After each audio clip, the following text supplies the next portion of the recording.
Sup guys, C-Dub himself here with that awesome Ashley from that Chip Builds channel, and today we're going to be working on this thing. It's a much better ground clamp versus this, what is this thing? Piece of crap? Yeah, we can do better than that. Let's make it happen.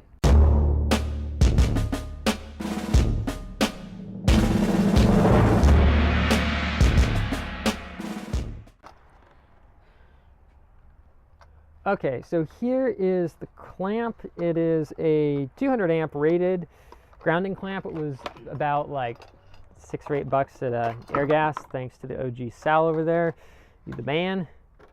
So these are the number 4, number 6 cable crimp connectors. These I had to buy separately, but in total everything came out to under 15 bucks. So if you hunt around, you might be able to get a good price on it.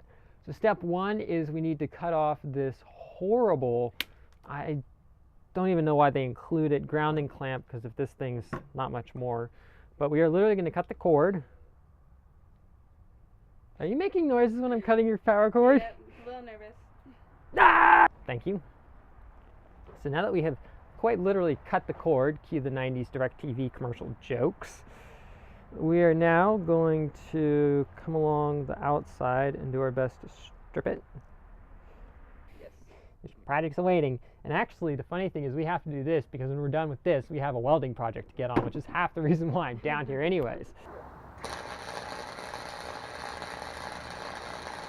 So, okay, perfect. So now we have the ends stripped.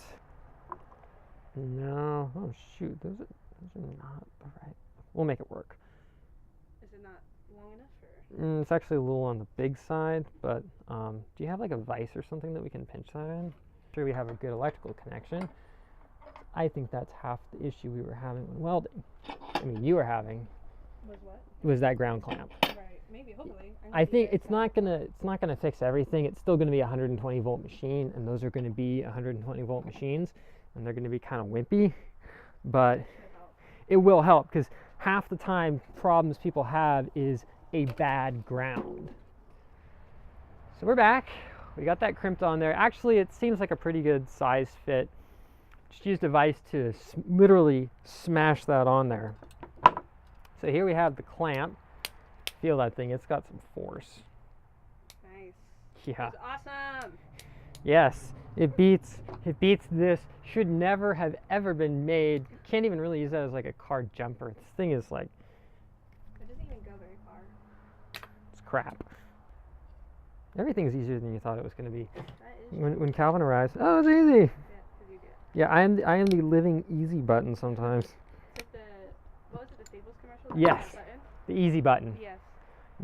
Now what would be really tight is if it had like 2 holes for a zip tie, but it's fine. And there you go, guys. That's how easy it is to put a proper ground on here. Wow. Let's get that metal thing and do a quick test weld.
That's what it looked like before.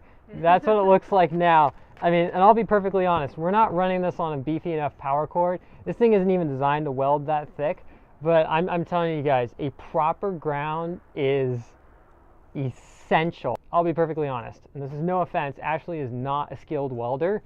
I don't even I mean, I've taken welding classes. I don't classify myself as a skilled welder, but at least I know what I'm doing. But you saw that, it was just like, it was nice.